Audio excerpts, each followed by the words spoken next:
Od niezliczonych lat broń biała była argumentem siły wielu armii, a posługiwania się mieczem uczono, by przygotować się do walki zbrojnej. Dziś amatorzy historii na wielu poziomach odtwarzają starą sztukę fechtunku, dbając o niemal każdy jej detal, począwszy od sposobu poruszania się, na uzbrojeniu skończywszy. Nieopodal tego charakterystycznego miejsca w Gdańsku tworzy i pracuje ktoś, kto posiada na ten temat olbrzymią wiedzę, teoretyczną jak i praktyczną. Poznajcie pana Jana Chodkiewicza, mistrza fechtunku długim mieczem oraz mistrza kowalstwa artystycznego. Jego treningowa broń biała cieszy się olbrzymią popularnością, która przekracza nawet bramy cyfrowego świata. Jest pan absolwentem historii na Uniwersytecie Gdańskim. Czy to właśnie historia skłoniła pana do tworzenia broni białej? Chyba tak, chyba to był taki powód najgłębszy, prawda? Właśnie to zainteresowanie i fascynacja tym, co było wcześniej. A na jakim etapie życia pojawił się fechtunek w takim razie? No dość wcześnie, bo to było około 16 roku życia. To była Gdańska Szkoła Fechtunku, też zwana Bractwem Świętego Jerzego. To były czasy bractw rycerskich, taka druga połowa lat 90. No i wtedy faktycznie wielu ludzi, młodych ludzi w Polsce właśnie się tym interesowało, jeździło na turnieje rycerskie. No, one były zupełnie inne niż teraz, miały swoją taki dość fajny z perspektywy tych lat sznyt. No ale jeśli chodzi o tak zwany mrok, czyli o wierność historycznym wszystkim detalom, prawda, no to były dalekie, bardzo dalekie od tego, jak to powinno być zrobione. Teraz to wygląda zupełnie inaczej, zresztą właśnie nazwa Bractwa Rycerskie, a rekonstrukcja historyczna dość dużo mówi na temat tego, jak to dokładnie było zrobione. Ale jeśli chodzi o wspomnienia i tak dalej, to tego nic nie zmienia. Czy też w rodzaju uzbrojenia nastąpił jakiś progres? Tak, ogromny progres na wielu polach, bo ten świat ma kilka odbić, ma tą rekonstrukcję, gdzie ludzie właśnie zajmują się bardzo dokładnym odtworzeniem wszystkich szczegółów, od materialnych właśnie próbując na przykład, nie wiem, odtworzyć życie obozowe i tak dalej, po na przykład bractwa rycerskie, które teraz na przykład też się chyba koncentrują, bo nie wiem, jakby w bractwie nie jestem,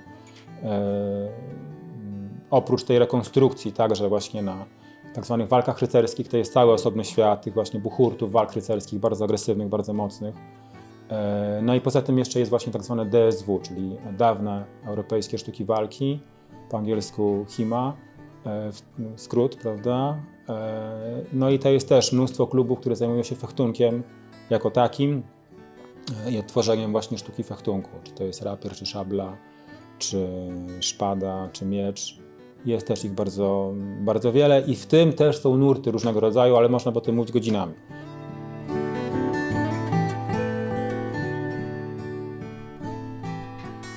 Fechtunek, który kojarzymy z szermierką taką olimpijską, no to nijak ma się do walki bronią białą, jaką jest długi miecz. Tam jest zdecydowanie więcej kontaktu, więcej widać takiej tężyzny fizycznej. Jak pan przygotowywał się do takich zawodów? Samo DSW, czyli właśnie HIMA, ono się rozwijało i ma wiele twarzy, ale tak naprawdę moim zdaniem jest to jednak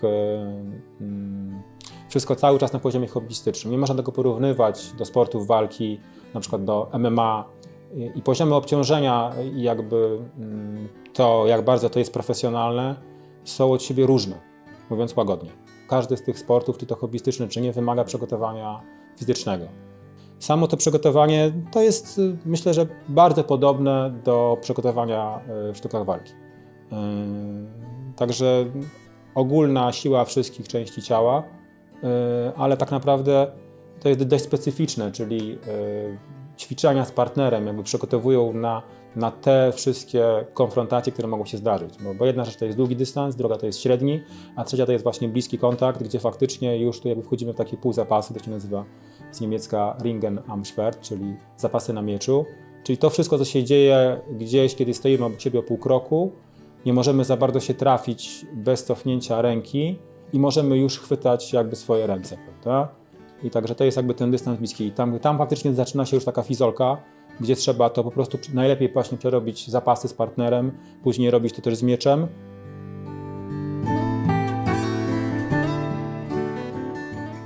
Wrócimy jeszcze do samego kowalstwa. Jest pan aktualnie mistrzem kowalstwa artystycznego.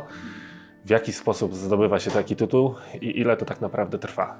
Długo. Długo. Tak myślałem, trwa że długo. Tak. To jest proces wieloletni. No. Ja zacząłem się uczyć sam. Najpierw pracowałem z Jackiem Materą, to jest doskonały płatnerz. Później pracowałem przez długi czas z moim mistrzem Remigiuszem Bystrkiem. To jest też mistrz Kowalski. I on mnie tak naprawdę namówił na wszystkie egzaminy. W sensie, bo proces takiej nauki kowalstwa zaczyna się przeważnie albo od pracy w firmie kowalskiej. I tu później po paru latach albo właśnie prowadzenia własnej takiej działalności można zdawać na czeladnika. I później po 3 latach chyba można znów zdawać na mistrza. Czyli jakby jest etap taki podstawowy, kiedy się uczysz gdziekolwiek albo sam, później czeladnik, a później mistrz. Także jest to co najmniej 6 lat, jeśli nie więcej. Wydaje mi się, że ja musiałem mieć 5, żeby mieć, w sensie 5 prowadzić firmę, żeby móc zdawać na czeladnika, a potem 3 chyba musiały minąć, żeby mógł zdawać na mistrza. To jeszcze tak zapytam, czy generalnie jakieś przywileje płyną z tytułu mistrza? Już nie. Gdyby to było w XV wieku, to myślę, że bym był nieźle ustawiony w Gdańsku. Ale teraz to nie ma. To jest po prostu tytuł rzemieślniczy, który potwierdza moje kwalifikacje w tym temacie, ale to tak naprawdę nikt nie musi mieć tych dokumentów, żeby robić po prostu dobre prace. No.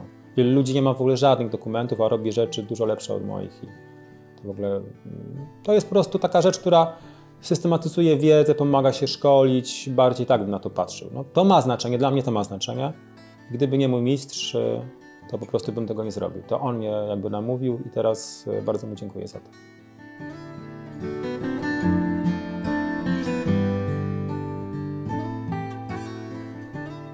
Czy w produkcji broni białej jest Pan wierny historii, czy raczej lubi Pan w swoich projektach dorzucić coś od siebie? Ta branża, w której my jesteśmy, czyli robienie broni dla dawnych europejskich sztuk walki, ona wymaga robienia broni treningowej i ona sama z siebie jest już uproszczona. Ale wydaje mi się, że jak na tą branżę staramy się robić to dość dokładnie. Ale my zmieniamy też pewne rzeczy, które uważamy po prostu do tego celu niezbyt dobre, dlatego że broń ma mnóstwo konstrukcyjnych rozwiązań, które służą przeważnie walce na ostre, a nie długiej walce treningowej. Więc po prostu jedne się sprawdzają na przykład w mieczach ostrych i powinny właśnie być tak robione jak oryginały, ale same oryginały mają już sobie po parę technologii na każdą część. Więc to nie jest tak, że jest tak albo tak. Tych opcji jest 50, prawda, w samym mieczu na przykład. Jak rozwiążę, nie wiem, kształt klingi, później na przykład jelca, mocowanie jelca. To samo jeśli chodzi o głowicę, o rękojeść, jaki dobry materiał. Jest tego tak dużo, że no, jakby opcji jest mnóstwo. Jak na robienie broni treningowej, moim zdaniem robimy to naprawdę starając się odtworzyć te dawne kształty, ale tak czy siak robienie oryginalnej broni ostrej to jest zupełnie inny temat. W sensie jakby tutaj faktycznie wchodzimy na tworzenie takich replik prawie że muzealnych, w sensie gdzie faktycznie próbujemy zrobić 1 do 1 to, co było.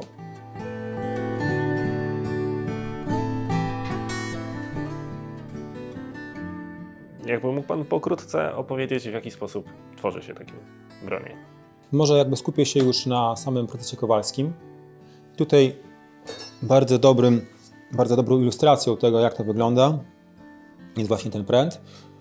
To jest stal sprężynowa z polskich hut, dobrej jakości.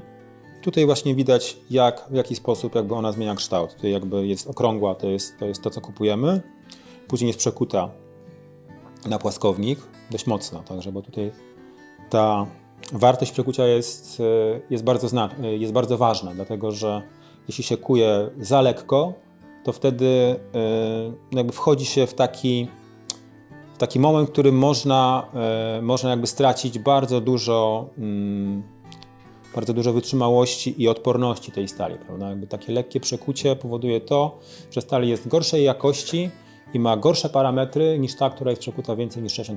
Także zawsze jakby w przemyśle się albo minimalnie obrabia, nigdy tak, żeby, prawda, żeby była tam gdzieś tam, nie wiem, tam na 20-30%, dlatego że wtedy właśnie powstają właśnie takie struktury, które są w skrócie niezbyt odporne na wszystkie późniejsze obciążenia. Tutaj jakby też pokazany jest bardziej dla ilustracji proces wykucia zbrocza, czyli jakby ten kształt już jest formowany na poziomie odkówki, a potem właśnie tutaj też widać tak zwane odsadzenie obustronne i z tego jakby wychodzi czpień. Czyli tutaj jakby każdy widz może zobaczyć, że ten kształt zamienia się już w broń białą. Czy to jest sztylet, z tego można zrobić sztylet, można z tego zrobić szablę. No miecza już nie, to jest za mały, jakby zbyt mały przekrój, ale właśnie tak to wygląda, prawda? No i taką już rozwiniętą formą będzie ten sztylet, to jest Basel-Art, sztylet z Bazylei, jakby stąd nazwa i on jest faktycznie już dość skomplikowany, no ale bardzo dobry, to jest faktycznie broń wyśmienita, ja ją uwielbiam w ogóle ten typ, no bo ona faktycznie jest do tego, do czego była zaprojektowana, czyli do niesienia śmierci tak naprawdę, no. Do tego, żeby tworzyć wielkie rany, ogromne i faktycznie i to jest, mimo tego, że jest to sztylet, można nim ciąć, można nim rąbać, jakby same rany tutaj takie odpchnięcia też będą straszne, bo to jest klinga szeroka, to też ma znaczenie, bo tego, że to też widać jakby kiedy się, no ja się tym interesowałem, prawda, jakby w jaki sposób broń biała działa, no jest to dość ponure, ale jest to kwestia faktów, prawda? Bo często ci wszyscy fani szermierki tam się spierają, co by było gdyby, tak? Gdy miecie trafił tak, to co by było, jaki byłby efekt. I faktycznie można zauważyć przez rozmowy z ludźmi, którzy ratują życie komuś, też oglądając filmy z jakichś ataków, że broń szeroka z długim ostrzem, ona jest zabójcza. A broń krótka, krótkie ostrza, faktycznie można takie ataki przeżyć. Prawda? Także tutaj widać, że jednak ci wszyscy, prawda, wojownicy dawnych epok jakby dobierali broń, która faktycznie przy jednym pchnięciu kończy sprawę. Prawda? I tutaj właśnie ten Basel właśnie jest jednym z takich typów, no faktycznie broni, która no, w jednym ruchu jest w stanie skończyć cały pojedynek czy walkę. No jest to smutna sztuka, teraz już nieużywana, więc dlatego ją praktykuję, ale jest piękna. Ja ją lubię. A gdyby jeszcze doprowadzić tą klingę do finalnego efektu, co trzeba byłoby zrobić? No trzeba byłoby położyć szlif na tą odkówkę, później trzeba było ją zahartować, odpuścić, jakby zrobić obróbkę cieplną, potem wykończyć już jakby po tej obróbce, tak żeby to faktycznie już było na gotowo. Potem trzeba byłoby zrobić okładziny, czyli całą oprawę. Tutaj akurat w tej wersji Baselarda jest to czysto taka praca nożownicza, bo tutaj idą okładziny takie nożowe z dwóch stron. Nity, tutaj też są nity, także też jakby miejsce, gdzie byłby jelec jakiejś innej broni, tu będzie okładzina, która jakby za ten jelec robi i podobnie tutaj u góry też, także tu będą okładziny poprzeczne, tu będzie wzdłuż rękojeści i tutaj też. I to jakby stworzy taką konstrukcję, która też daje bardzo dużo oparcia dla ręki. Tam będą nity albo rurkowe, albo jakieś inne, no i tam można właśnie użyć mosiądzu, srebra, brązu i właśnie na okładziny albo kości, albo rogu, albo jakiegoś, prawda, szlachetnego drewna, które właśnie będzie twarde, będzie wytrzymałe, będzie można je po prostu ładnie wykończyć, tak żeby faktycznie wyglądało dobrze. No i poza tym jakby po skończeniu oprawy samej rękojeści i skończeniu klingi trzeba jeszcze jakby do tego dorobić pochwę, a do pochwy trzewik. I wtedy faktycznie już jakby jest taki komplet, który można komuś oddać jako już taki gotowy do noszenia, do używania przedmiot.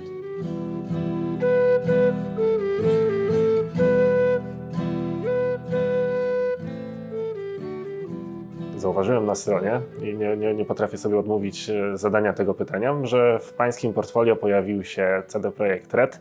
O ile można w ogóle powiedzieć, to jak wyglądała wasza współpraca? Co konkretnie dla nich pan robił? To już było jakieś paręnaście lat temu. Ja nie wiedziałem, kiedy jakby przyszło zamówienie, że to będzie miecz do Wiedźmina 3.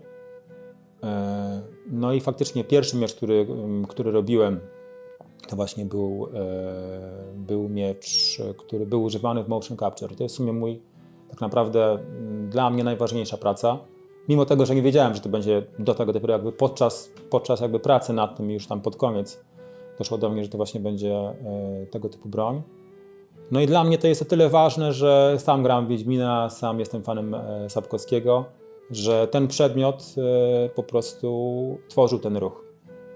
I to był taki najważniejszy. Później były jeszcze 2 miecze Wiedźmina. Jeden był właśnie też dla CD Projektu, a kolejny był już dla takiego indywidualnego klienta.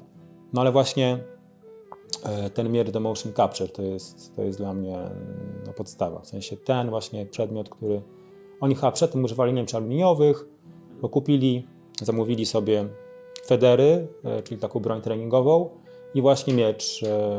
I jakby na podstawie tego robili właśnie ci kaskaderzy, robili właśnie te wszystkie formy, ruchy. Właśnie Wiedźmin się właśnie rusza. To jest właśnie odbicie tych kaskaderów, ale tą małą częścią, czyli tym, co tam w przestrzeni wiruje, to jest moja praca i z tego jestem dumny. Czyli można powiedzieć, że Wiedźmin w trzeciej części porusza się i walczy pańskim mieczem. No, porusza się, no poniekąd, tak? Porusza się kaskader, nie pamiętam jego nazwiska, ale to on jest jakby podstawą, ale w ręku ma mój miecz, tak jest. A Netflix ze swoją adaptacją nie zgłaszał się do pana, aby obsłużyć być może z planu filmowego? Nie. Netflix obsługiwał rzemieślnik z Anglii, bardzo dobry i z tego co wiem, i to on jakby zrobił naprawdę wyśmienitą broń.